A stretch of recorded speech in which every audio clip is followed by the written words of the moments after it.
नमस्कार सम्मानित दर्शकबृंद बर्तमाने कलकाता पुलिसे कन्स्टेबल एवं लेडी कन्स्टेबल नियोग शुरू होयेछे जार आवेदन आज थेकेई शुरू हये गियेछे। किभाबे आपनारा खूब सहजेई आवेदन करबेन प्रतिटी अपशन आपनादेरके बुझिए आजकेर एई भिडियोते एकदम प्रथम थेके शेष पर्यन्त देखिए देब।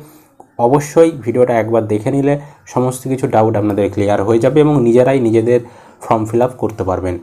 तो भिडियोटी अवश्य उपकार आसबे, शेष पर्यन्त देखते थाकुन। चैनल नतून होले चैनलटी सबस्क्राइब करते भूलबेन ना और जारा फेसबुक थेके भिडियोटी देखछेन अवश्यई पेजटी फलो करे राखबेन। सबार प्रथम आपनादेरके अफिशियल वेबसाइटे आसते हबे पुलिस रिक्रुटमेंट बोर्डेर। तो आपनादेर सुविधार्थे भिडियो डेसक्रिप्शन बक्से आमरा समस्त लिंक दिए रेखेछि। नोटिस डाउनलोडेर लिंक देওয়া रयेछे, एछाड़ाओ आवेदनेर लिंकও देওয়া रयेछे। सेखाने क्लिक करलेও आपनारा सरासरि এই ওয়েবসাইটের ভিতরে চলে আসতে পারবেন। আর নইলে গুগলে এসে সার্চ করতে হবে prb.wb.gov.in। এটা হচ্ছে ওয়েস্ট বেঙ্গল পুলিশ রিক্রুটমেন্ট বোর্ডের অফিসিয়াল ওয়েবসাইট। এখানে আসার পর দেখবেন এখানে এই যে রিক্রুটমেন্ট নোটিফিকেশন, এই যে রিক্রুটমেন্ট নোটিফিকেশন অপশনটা দেখতে পাচ্ছেন এবং এখানে দেখতে পাচ্ছেন একটা লেখা, কতগুলো লেখা উপর দিকে উঠছে। তো এইখানে আপনাকে দেখতে হবে, দেখুন fill up application form online, এই যে অপশনটা দেখতে পাচ্ছেন লেডি কনস্টেবল, এই অপশনটা আপনাকে ক্লিক করতে হবে। এখানে যখনই ক্লিক করবেন আপনাকে এরকম পরবর্তী পেজে নিয়ে চলে আসবে। এখানে এবার দেখুন এই যে অনলাইন আবেদন, এটা 1 তারিখ থেকে মার্চের শুরু হয়েছে। এছাড়াও এখানে আপনারা নোটিফিকেশনও দেখতে পারবেন। গেট ডিটেলসে ক্লিক করে নোটিশ ডাউনলোড করতে পারবেন। এছাড়াও আরও অন্যান্য ডিটেলস চাইলে আপনারা এই গেট ডিটেলসে ডাউনলোড করতে পারবেন ক্লিক করে। তো আমরা অনলাইনে আবেদন করব, তাই এই যে প্রথমে রয়েছে fill up application form online দিয়ে গেট ডিটেলস, এই গেট ডিটেলসে ক্লিক করে দেবো।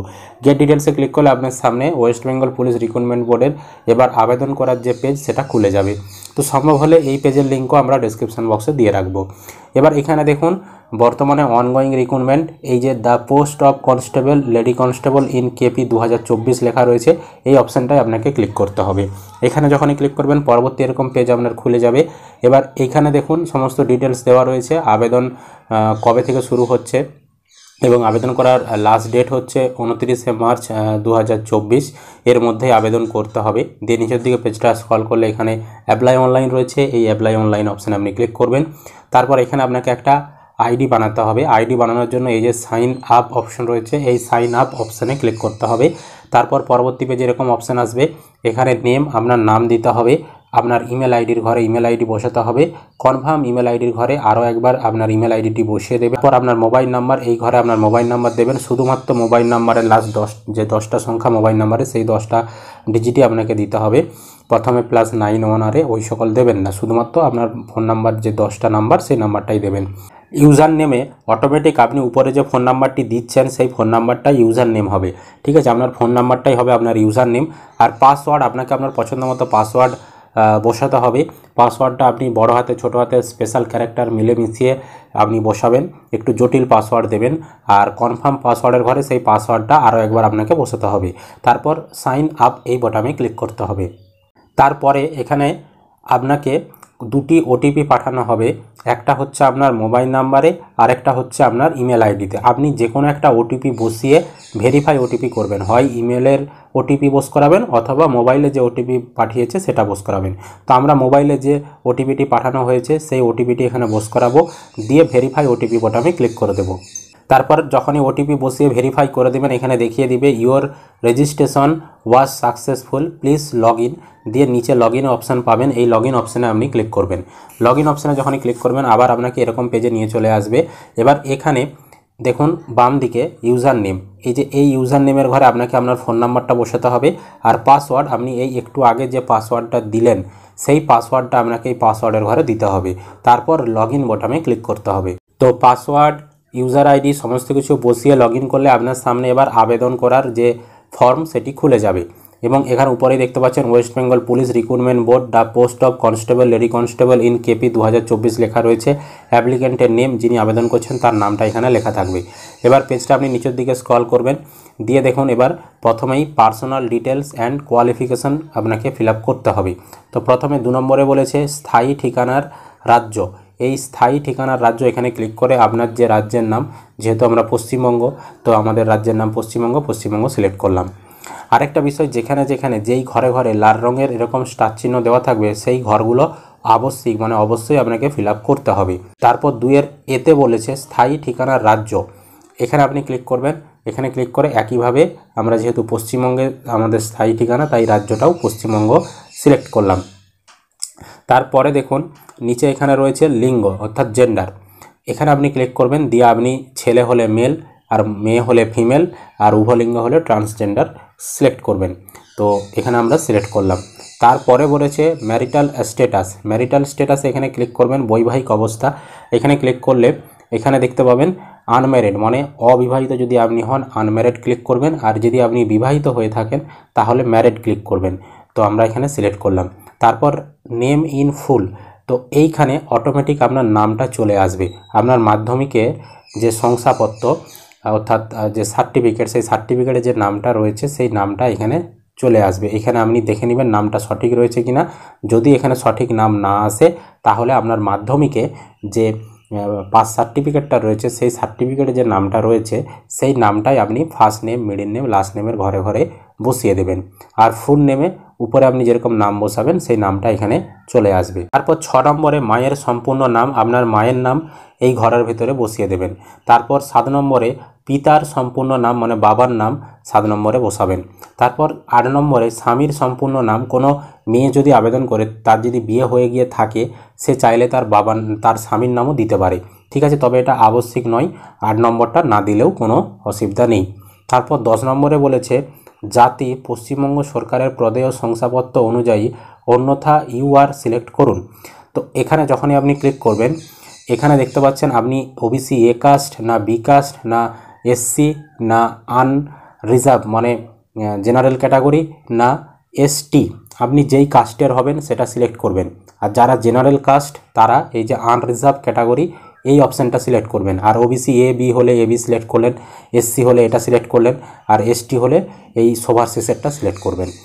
তারপরে এখানে বলেছে 10-এর এতে ইডব্লিউএস ইয়েস অর নো, 10-এর এতে ইডব্লিউএস ইয়েস অর নো, এখানে যখনই ক্লিক করবেন এখানে দেখুন নট অ্যাপ্লিকেবল আর ইয়েস রয়েছে। তো এটার মানে হচ্ছে যারা জেনারেল কাস্ট সিলেক্ট করবেন উপরে তাদের ক্ষেত্রে জেনারেলদের একটা আলাদাভাবে ইডব্লিউএস সার্টিফিকেট দেওয়া হয়, যাতে কিছু সংরক্ষণ পাওয়া যায়, কিছু বাড়তি সুবিধা পাওয়া যায় কাস্ট সার্টিফিকেট মতনই, মানে আর্থিকভাবে তারা দরিদ্র, সেই কারণে ওই সার্টিফিকেট দেওয়া হয়। তো আপনার যদি ইডব্লিউএস সার্টিফিকেট থেকে থাকে তাহলে আপনি ইয়েস করবেন, আর যদি আপনার ইডব্লিউএস সার্টিফিকেট না থেকে থাকে আপনি স্রেফ জেনারেল কাস্ট একজন, তাহলে আপনি নট অ্যাপ্লিকেবল এই অপশানে ক্লিক করবেন। তারপরে বলেছে 11-এর এতে এক্স সার্ভিসম্যান কলকাতা পুলিশের অধীন হোমগার্ড বা কলকাতা পুলিশের অধীন সিভিক স্বেচ্ছাসেবক, তো আপনি এই পদগুলোর মধ্যে কোনো পদে চাকরিরত রয়েছেন কিনা। যদি আপনি এই পদে চাকরি হয়ে থাকেন তাহলে এখানে দেখতে পান বিভিন্ন অপশান রয়েছে। আপনি যদি এখন বর্তমানে কলকাতা পুলিশের সিভিক ভলান্টিয়ার হয়ে থাকেন তাহলে এই প্রথমের অপশানটা সিলেক্ট করতে হবে, এক্স সার্ভিসম্যান হলে এটা সিলেক্ট করতে হবে। আপনি যদি কলকাতা পুলিশের হোমগার্ড হয়ে থাকেন তাহলে এটা সিলেক্ট করতে হবে। আর যদি আপনি একদম স্রেফ একজন চাকরি প্রার্থী, কোনো কিছুই করেন না, এই পুলিশের চাকরি বা সিভিক ভলান্টিয়ারের চাকরি আর কোনো কিছুই করেন না কলকাতা পুলিশের আন্ডারে, তাহলে আপনাকে এই যে নট অ্যাপ্লিকেবল, স্রেফ চাকরি প্রার্থী, সাধারণ চাকরি প্রার্থী, তাহলে নট অ্যাপ্লিকেবল এই অপশানটাই সিলেক্ট করতে হবে। তারপরে দেখুন 11-এর বিতে বলেছে যে এক্স সার্ভিসম্যান কলকাতা পুলিশের অধীন হোমগার্ড, কলকাতা পুলিশের অধীন সিভিক স্বেচ্ছাসেবক হলে বিগত 1/1/2024 অবধি আপনার চাকুরির সময়কাল লিখুন। তো যদি এই যে 11-এর এতে আপনি নট অ্যাপ্লিকেবল বাদে যদি আপনি অন্যান্য অপশানগুলো সিলেক্ট করতেন তাহলে আপনি কত বছর চাকরি করছেন 1/1/2024 সাল পর্যন্ত, সেই সময়টা আপনাকে এই ঘরের ভেতরে কত বছর, কত মাস, কত দিন আপনি কাজ করছেন সেটা সিলেক্ট করতে হতো। যেহেতু আমরা উপরেই নট অ্যাপ্লিকেবল করে দিয়েছি, মানে আমরা কোনো কাজ করিনি, সেহেতু আমাদেরকে 11-এর বিটা ফিল আপ করতে হবে না। তারপর 12-তে জন্ম তারিখ, জন্ম তারিখ এই ক্যালেন্ডারে যখনই আপনি সিলেক্ট করবেন, এখানে একটা ক্যালেন্ডার উপরে চলে এসেছে দেখতে পাচ্ছেন, এই ক্যালেন্ডার থেকে আপনার যে জন্ম তারিখ সেটা সিলেক্ট করতে হবে। জন্ম তারিখ যখনই আপনি সিলেক্ট করবেন অটোমেটিক 1/1/2024 তারিখ অনুযায়ী আপনার কত বছর বয়স হচ্ছে সেটা এই বছরের ঘর, মাসের ঘর, দিনের ঘরের ভেতরে ভেতরে চলে আসবে, অটোমেটিক চলে আসবে যখনই আপনি উপরে আপনার জন্ম তারিখটা সিলেক্ট করবেন। আর আপনার মোবাইল নাম্বার 13 নম্বরের ঘরে এখানে দেওয়াই থাকবে। এবার 14 নম্বরে 10ম শ্রেণী উত্তীর্ণ হলে ঠিক করুন। তো অবশ্যই 10ম শ্রেণীতে উত্তীর্ণ হতেই হবে 14 নম্বরে, এই ঘরটায় আপনাকে ইয়েস করতেই হবে। তারপরে দেখুন এবার শিক্ষাগত যোগ্যতা, শিক্ষাগত যোগ্যতাতে এখানে প্রথমেই দশম শ্রেণী মানে মাধ্যমিক পাস হতেই হবে, তবেই আবেদন করতে পারবেন। তো দশম শ্রেণীর এখানে সিলেক্ট রয়েছে। এবার ইয়ার অফ পাসিং অর্থাৎ কত সালে আপনি মাধ্যমিক পাস করেছেন সেই সালটা এই ঘরের ভেতরে লিখবেন। তারপর এখানে বিশ্ববিদ্যালয় বা বোর্ড বা পরিষদের নাম, এখানে সিলেক্ট বোর্ডে ক্লিক করবেন। আপনি যেই বোর্ড থেকে মাধ্যমিক পাস করেছেন সেই বোর্ডের নামটা আপনি সিলেক্ট করবেন। সিলেক্ট করার পর এখানে পার্সেন্টেজ অফ মার্ক আপনি কত পার্সেন্ট নাম্বার পেয়েছেন, ঠিক আছে, সেই পার্সেন্টেজটা আপনি এখানে বস করাবেন।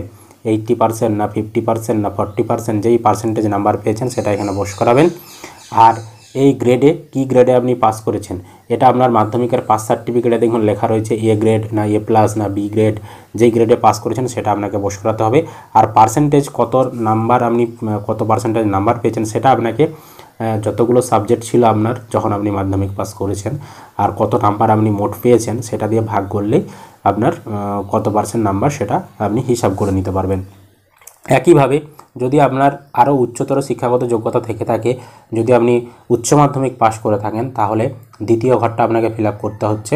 তো এখানে আপনি কত সালে উচ্চ মাধ্যমিক পাস করেছেন সেটা দেবেন, কোন বোর্ড থেকে করেছেন সেটা এই ঘরের ভেতরে লিখে দিবেন। এখানে ক্লিক করলেই লেখার অপশান রয়েছে, আপনি কোন বোর্ড থেকে পাস করেছেন সেটা লিখবেন, কত পার্সেন্ট নাম্বার পেয়েছেন এখানে লিখবেন, আর কোন গ্রেড আপনার সেটা লিখবেন। তারপর গ্র্যাজুয়েশন মানে যদি আপনার স্নাতক ডিগ্রি থেকে থাকে তাহলে কত সালে পাস করেছেন, কোন বোর্ড থেকে, কত পার্সেন্ট নাম্বার আর কোন গ্রেড আপনার সেটা লিখতে হবে। একইভাবে যদি পোস্ট গ্র্যাজুয়েট করে থাকে তাহলে আপনি কত সালে পাস করেছেন, কোন বোর্ড থেকে, কত পার্সেন্ট নাম্বার আর গ্রেড কত লিখতে হবে। তবে বাধ্যতামূলক আপনাদেরকে মাধ্যমিকটা দিতেই হবে, বাকি এই নিচের 3টা ঘর না দিলেও কোনো সমস্যা নেই। তারপর 15 এতে এখানে বলেছে আপনি কি স্পোর্টস পারসনে ক্লিক করলে এখানে ইয়েস অর নো দুটো অপশান রয়েছে। মানে যদি আপনি খেলাধুলায় কোনো সার্টিফিকেট আপনার থেকে থাকে, আপনি রাজ্য স্তরে খেলেছেন, জেলা স্তরে খেলেছেন, হ্যাঁ, তাহলে আপনার যে সার্টিফিকেট সেই রকম যদি আপনার কোনো সার্টিফিকেট থেকে থাকে তাহলে আপনি ইয়েস করবেন স্পোর্টস পারসনের। আর যদি আপনার কোনো সার্টিফিকেট না থেকে থাকে খেলাধুলার তাহলে নো করবেন। তারপরে বলেছে 15 বিতে সিলেক্ট এরিয়া। তো যদি আপনি উপরে এখানে ইয়েস করতেন তাহলে কিন্তু আপনার যে সার্টিফিকেট রয়েছে খেলাধুলার তার সম্পূর্ণ ডিটেলস 15 বি 15 সিতে আপনাদেরকে দিতে হতো, যে কোন ইভেন্টে আপনি খেলেছেন, কোথায় খেলেছেন, কী ধরনের খেলেছেন সেগুলো দিতে হতো। তো যেহেতু আমরা উপরে নো করেছি তাই 15 বি 15 সি আপনাদেরকে ফিল আপ করতে হবে না। তারপর 16তে সম্প্রদায় প্লিজ সিলেক্ট, এখানে ক্লিক করলে যদি আপনি গোর্খালি আর গোর্খা এই সম্প্রদায়ের মধ্যে হয়ে থাকেন তাহলে আপনি গোর্খালি হলে গোর্খালি আর গোর্খা হলে গোর্খা, এই দুটোর মধ্যে যেটা হবে আপনি সিলেক্ট করবেন। আর যদি আপনি এই গোর্খালি বা গোর্খা সম্প্রদায়ের মধ্যে না হয়ে থাকেন তাহলে কিন্তু আপনাদেরকে সিলেক্ট করতে হবে না। এইগুলো মূলত দেখবেন ওই দার্জিলিং, তারপর কালিম্পং, হ্যাঁ, বা শিলিগুড়ি, ওই সকল জেলায় যারা থাকে তাদের মধ্যে অনেকেরই কিন্তু সম্প্রদায় এই গোর্খালি বা গোর্খা হয়ে থাকে। বাকি অন্যান্য পশ্চিমবঙ্গের জেলাতে এরকম গোর্খালি বা গোর্খা সম্প্রদায় কিন্তু থাকে না। তাই সিম্পলি এটা আপনাদেরকে কোনো কিছু করতে হবে না। এই 16তে সম্প্রদায় যেহেতু আপনারা জেনারেল মানে কোনো কিছুই আপনাদের সম্প্রদায়িত নেই, তো সেহেতু আপনাদেরকে এটা করতে হচ্ছে না। যাদের গোর্খালি বা গোর্খা তাদেরকে এখানে সিলেক্ট করতে হবে, বাকিদের না সিলেক্ট করলেও চলবে। তারপর 17তে এখানে হচ্ছে আপনার ইমেল আইডি দেওয়া থাকবে। তো তারপর নিচের দিকে আপনি ক্লিক করবেন, দেন নিচে এখানে নেক্সট রয়েছে, নেক্সট বাটনে ক্লিক করে দেবেন। পরবর্তী ধাপে এবার আপনাকে ঠিকানা দিতে হবে। প্রথমে এখানে সম্পূর্ণ স্থায়ী ঠিকানা, এখানে আপনার স্থায়ী ঠিকানা আপনার গ্রামের নাম, পোস্ট অফিসের নাম, থানার নাম আপনারা বসিয়ে দেবেন। তারপর ডিস্ট্রিক্ট, তো এখানে জেলা, এখানে ক্লিক করবেন, দিয়ে আপনার যে জেলা হবে সেই জেলার নামটা আপনি সিলেক্ট করবেন। তারপরে এখানে পুলিশ স্টেশন অর্থাৎ আপনার থানার নামটা সিলেক্ট করতে হবে, এখান থেকে আপনার থানার নামটা সিলেক্ট করবেন। তারপর পোস্ট অফিস, এখান থেকে আপনার যে পোস্ট অফিস হবে সেই পোস্ট অফিসের নামটা সিলেক্ট করবেন। তারপর পিনকোড, আপনার পোস্টাল পিনকোড এখানে বসিয়ে দেবেন। দিয়ে বলেছে নিকটবর্তী রেলওয়ে স্টেশন, আপনার বাড়ির কাছ থেকে নিকটবর্তী রেলওয়ে স্টেশন কোনটা সেটা আপনি সিলেক্ট করবেন। তারপরে দেখুন উপরে যে ঠিকানাটি দিয়েছেন সেই ঠিকানাটাই যদি যোগাযোগের ঠিকানা হিসেবে একই হয়ে থাকে তাহলে এই চেকবক্সে আপনি ঠিক চিহ্ন দেবেন। তাহলে কি হবে, উপরে যে ঠিকানাটা আপনি বসিয়েছেন সেই ঠিকানাটাই নিচে দেখবেন অটোমেটিক চলে আসবে সম্পূর্ণ যোগাযোগের ঠিকানার ঘরে। অর্থাৎ বলতে চাওয়া হচ্ছে আপনার স্থায়ী ঠিকানা যেটা সেই ঠিকানাটাই যদি আপনার যোগাযোগের ঠিকানা হয়ে থাকে তাহলে আপনি এই চেকবক্সে ঠিক দিন, ঠিক চিহ্ন দিলেই আলাদাভাবে আর ফিল আপ করতে হবে না, এই 19 নম্বর ঘরটা অটোমেটিক ফিল আপ হয়ে যাবে। আর যদি আপনার স্থায়ী ঠিকানা যোগাযোগের ঠিকানা দুটো আলাদা আলাদা হয়ে থাকে তাহলে চেকবক্সে ঠিক চিহ্ন দিতে হবে না, আলাদাভাবে এই ঘরগুলো যেভাবে উপরে ফিল আপ করলেন করতে হবে। তারপর 19-এর এতে বলেছে আপনি বাংলা ভাষাতে ভালোভাবে পড়তে লিখতে বলতে পারেন কি পারেন না। তো এখানে 19-এর এতে ক্লিক করলে এখানে বেঙ্গলি দেখাবে, অবশ্যই বেঙ্গলিটা আপনি সিলেক্ট করবেন। তারপরে ধর্ম, এখানে ক্লিক করে আপনার যে ধর্ম হবে সেই ধর্মটা আপনি এখান থেকে সিলেক্ট করবেন। তারপরে 21-এ রয়েছে আপনি কি কোনো অব্যাহতি বিভাগের অন্তর্গত। তো এখানে যখনই আপনি ক্লিক করবেন, এখানে দেখুন যারা জেনারেল কাস্ট তাদের ক্ষেত্রে এখানে কিন্তু নই হবে, ঠিক আছে। আর যারা এসসি এসটি ওবিসি তাদের ক্ষেত্রে কিন্তু এখানে ইয়েস হবে, ঠিক আছে। আপনি কি কোনো অব্যাহতি বিভাগের অন্তর্গত, মানে কোনো ছাড় আরে যেটা বলতে চাইছে সেটার ক্ষেত্রে আর কি। তো এই জায়গাটায় অনেকেই কনফিউশন রয়েছেন। এই এক্সামটেড ক্যাটাগরিটা কি? এক্সামটেড ক্যাটাগরিটা হচ্ছে মানে বিশেষ একটা সার্টিফিকেট যেটা শ্রম দপ্তর থেকে দেওয়া হয়ে থাকে, ঠিক আছে। কারা বাবা মা চাকরি করতে করতে মারা গেছে, বা ইলেকশন ডিউটির সঙ্গে তারা যুক্ত ছিল, বা স্পোর্টস পার্সনদের ক্ষেত্রে অনেক সময় তারা চাকরি করে। তো তাদের ক্ষেত্রে কি হয়, কোনো দুর্ঘটনার কারণে মৃত্যুবরণ বা কোনো কারণবশত যদি সেরকম ঘটনা ঘটে, তাদেরকে কিন্তু একটা সরকারের তরফ থেকে, শ্রম দপ্তরের তরফ থেকে একটা সার্টিফিকেট দেওয়া হয়। তো এরকম সার্টিফিকেট যদি কারো থেকে থাকে তারাই একমাত্র ইয়েস করবেন, নইলে নই করতে হবে, ঠিক আছে। বেশিরভাগ ক্ষেত্রে সবারই কিন্তু এটা নই হবে, ঠিক আছে। তো এখানে আমরা নই করলাম এক্সামটেড ক্যাটাগরি। তারপর 22-এ বলেছে দেখুন, যদি আপনি উপরে ইয়েস করতেন তাহলে কিন্তু এখানে আপনাকে যে এনসিও নাম্বার, যেটা লেবার ডিপার্টমেন্ট পশ্চিমবঙ্গ সরকার আপনাকে দিয়েছিল, সেই নাম্বারটা লিখতে বলছিল। তো যেহেতু আপনার কাছে সেরকম লেবার ডিপার্টমেন্টের কোনো সার্টিফিকেটই নেই, তাই স্বাভাবিকভাবে উপরে আপনার নই হবে। আর এই 22 নম্বরে আপনাকে কোনো কিছু বসাতে হবে না, যেহেতু আমরা উপরে নো বসিয়েছি। তারপরে বলেছে আপনি কি কোনো সরকারি সংস্থায় কর্মরত, হ্যাঁ কি না। এখানে ক্লিক করলে আপনি দুটো অপশান পাবেন, আপনি যদি কর্মরত হয়ে থাকেন ইয়েস করবেন, নইলে নো করবেন। তারপরে বলেছে ইফ ইয়েস, যদি আপনি উপরে ইয়েস করতেন তাহলে কোথায় কাজ করেন, সেই অর্গানাইজেশনের নাম, সংস্থার নাম আপনাকে এখানে লিখতে হতো।